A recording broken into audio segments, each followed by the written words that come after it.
Hunt Palmer gets going. He's been in Chicago for a while now, still up in Chi-Town. It's a good time of the year to be up there in the Midwest. How the Cubbies looking? Cubbies looking good. They dominated last night. I don't think anybody was watching. They were crying over the Bears game. But, yeah, the Cubbies doing okay. They lost for me on Sunday, but I got a W on Monday. Trubisky looked like he was on the take last night. He looked bad. Been a long off season for Trubisky. Well, so, Hunt, are you going to be in Chicago for the weekend? Oh, no. I'm on a flight at 9 o'clock tonight back to New Orleans. I'll be back in the Big Easy about 11 o'clock and head on home and get ready for a big day tomorrow. I can't wait for tomorrow. All right, so there's storylines everywhere for the LSU-Texas game. Where do you start?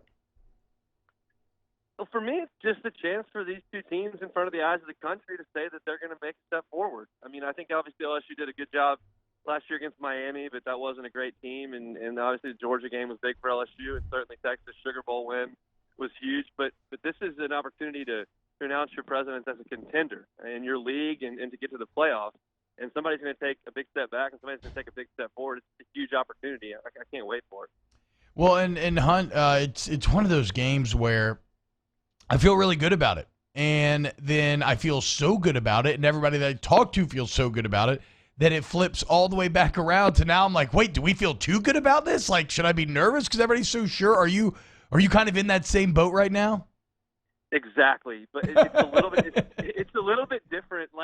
So when we went up to Lambeau, I was like, this team's got Fournette and Geis and Dupree and Adams, and we're just gonna roll these guys. And went up there and got beat. I thought LSU would dominate that game. They got beat. The difference in this team is they're not going to come out in the eye and toss it left 3 times and punt on the first drive like they did in Lambeau. Yeah. And this team has a quarterback that's really good and an offense that is modern and ready to go. So, yeah, I feel really good about it. Texas is good. That Louisiana Tech win was impressive because Tech on their starting 22 has 21 juniors and seniors. Oh, wow. Jamar Smith, we saw him last year, threw it around a little bit on LSU.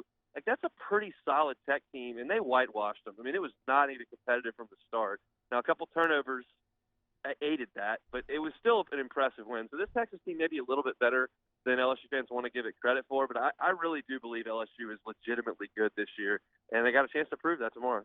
Yeah, make a national statement. Like you will not find a better platform to do just that. And if Texas is going to win, Hunt, it's obvious that it just is going to take a heroic performance from Sam Ehlinger, right? And if LSU fans, if you hadn't heard us talk about it this week, last season completed over 65% of his passes, 3,200 yards, accounted for 41 touchdowns. This guy's pretty damn good. Hunt, in your mind, what's the key to LSU stopping Sam Ehlinger? They got to be really good on first and second down.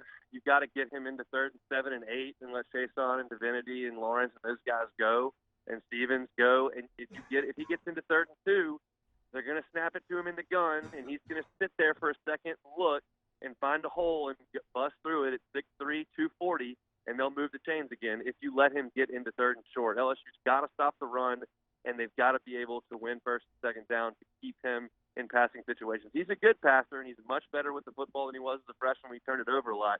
But if you let him Tim Tebow it on 3rd down, he'll drive you nuts.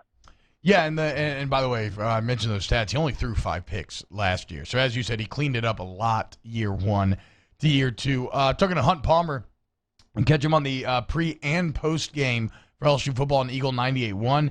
Hunt, you mentioned Texas running the ball.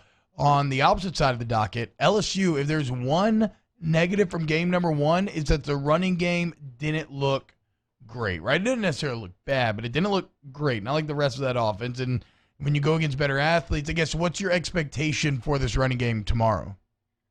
Still a question mark for me. I didn't love the way it looked. And Texas run defense is good. I think the stats are skewed a little bit because they play in a league that doesn't run it very much.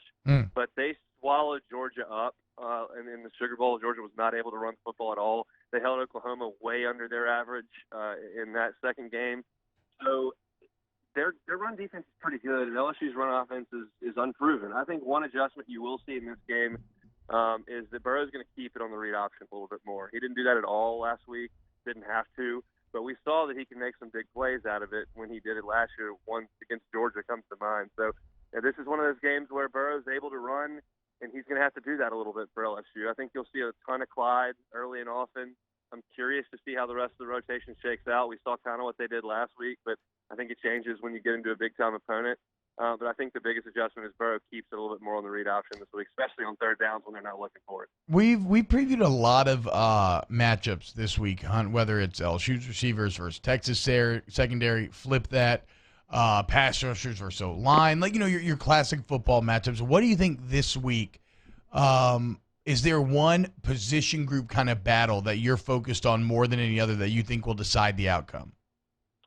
I think one guy is pretty important, is going to get a welcome to college football. I think they go at Stingley early and often. I think they stay away from Fulton. They say, what you got, kid? And we'll see. I mean, we all think he's pretty good, but if he's got Colin Johnson, who's a grown man at 6'6" and 220 pounds, what does the freshman have? And if I'm Tom Herman, I'm going to test it. This will be the fastest football game that Derek Stingley's ever played in. I love to watch basketball, like when LSU plays in some of those pre-conference games against some in-state schools and lesser competition, and then the first time that Florida or Kentucky comes in, the game moves so much faster, and that's going to be the case from last week to this week. It's on that turf. It's a bunch of NFL guys, and this will be new from Derek Stingley's eyes. But again, we all think he's got the talent to do it, but I think they're going to go at it. Yeah, I mean, and it makes sense, Hunt.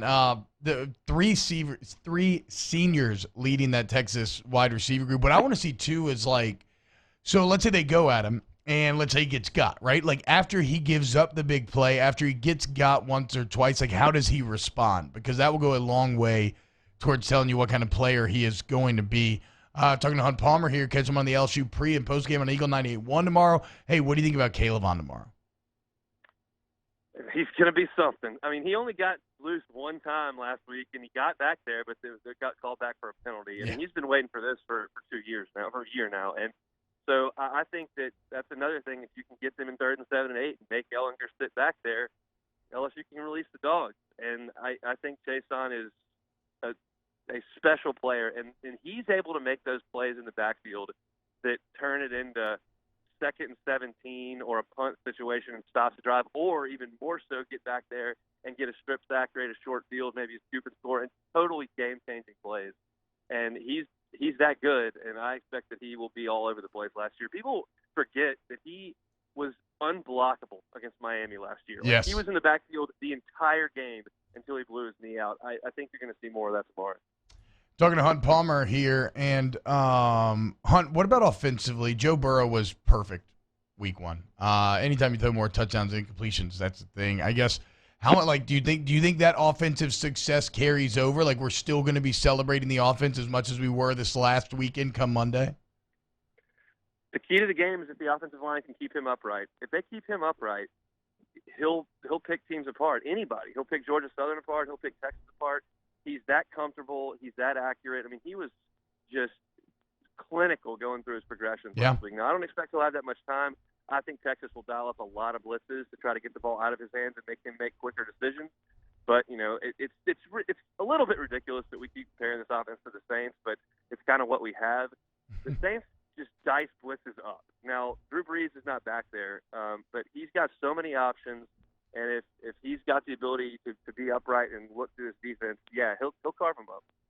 Hunt Palmer, weekly here on Off the Bench, LSU Sports Radio Network, 2 hours prior to kickoff tomorrow, 4:30 start.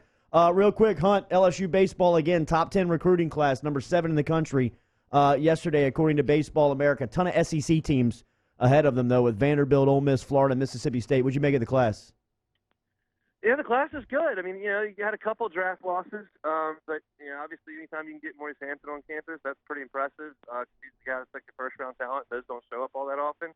I think that it's the group that's going to come in and contribute pretty quickly. It's tough for people to start thinking about that right now. It's always on my mind. Got a lot of good players out there. We'll just see if they can keep the arms healthy.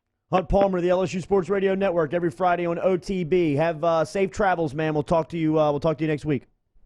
All right, guys. See y'all. All right, we'll close that hour 1 next.